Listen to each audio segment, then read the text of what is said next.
I'm Bishop Sandra Steiner Ball, and I want to take a couple of minutes to give you a summary of the One Church plan. But before I speak about that summary, let me just remind you that when we reach the General Conference, the special General Conference, actually any General Conference, bishops do not have vote. And so it is the delegations who discern and pray together and work together to make decisions for the United Methodist Church. I just wanted to remind us of that up front. I also want to remind you that as the commission did its work, it was steeped in prayer, and it was also steeped in biblical study. As a matter of fact, as the commission came together, they took a great deal of time studying the letter to the Galatians. We were working at that point on just what unity in a biblical sense is all about, and also this gift of diversity that is also our gift from God. And as you look through the report, and as you've heard updates, there was not just the letter to the Galatians, but there was also the passage from John about the vine and the branches, and a whole host of biblical texts as we worshiped together, as we shared testimony and witness, and all that is foundational to each one of our plans. So the One Church plan. The One Church plan fits our vision, mission, and scope. It maintains the unity of the church in that it maintains the structure as we are familiar with it today. It keeps the general teams, boards, and agencies. It keeps our annual conference structure, our jurisdictional structure, our general conference structure, all in place. So what does the One Church plan do? Well, the One Church plan deals with our conversation around human sexuality by looking at the Book of Discipline and realizing that the language around the practice of homosexuality being incompatible with Christian teaching was phrasing that was introduced in 1972. To the Book of Discipline, and subsequently from that point there were also added some prohibitions around same-gender marriage and some prohibitions around ordaining self-avowed practicing homosexuals.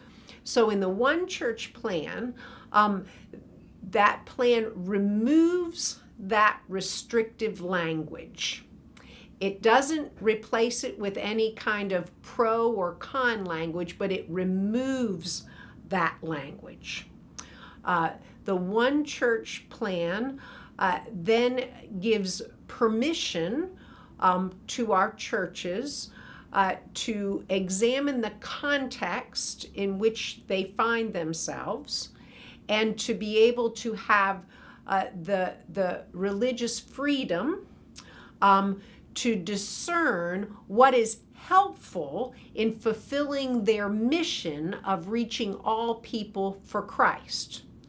So in the One Church plan, there will be a language that is included that says we will not force anybody to do same-gender marriages. There will not be, clergy will not have to do same-gender marriages. Churches will not have to host same-gender weddings. In fact, the discipline currently gives clergy the authority to determine who they will or will not marry. They don't have to marry every single person who asks them to officiate a wedding. And congregations already have the authority to set policy for how their buildings are used. So the One Church plan gives the freedom for people to remain true to their theological convictions and stances.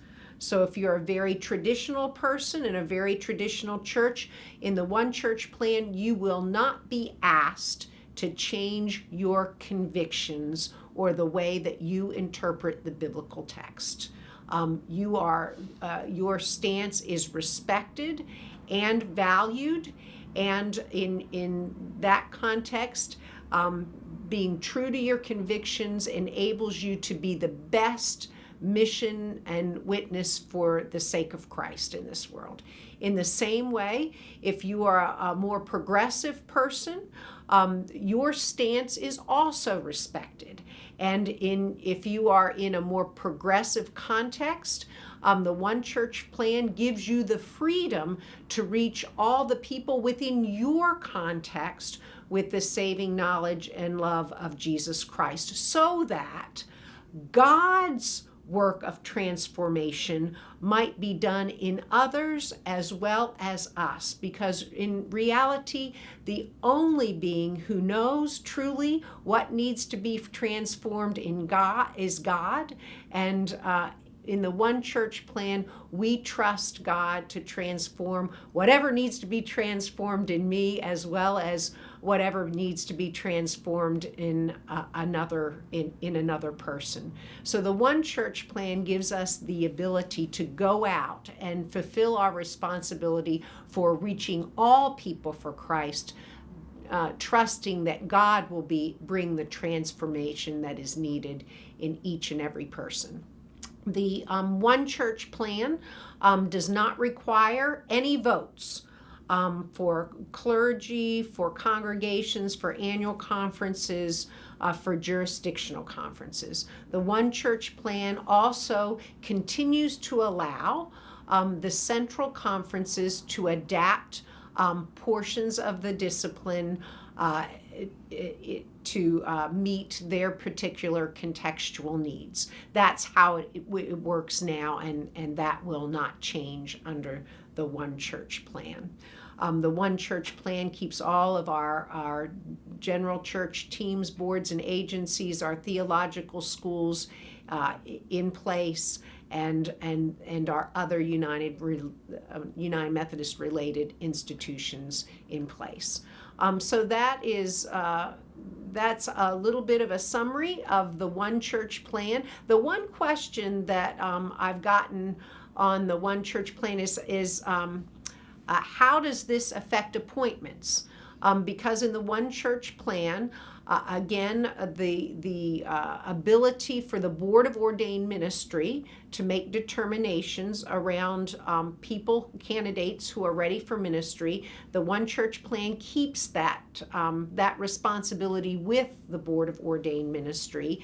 And again, in the context of an annual conference, the prohibition against ordaining a self-avowed practicing homosexual is removed. But again, we don't have to. A Board of Ordained Ministry does not have to ordain any person.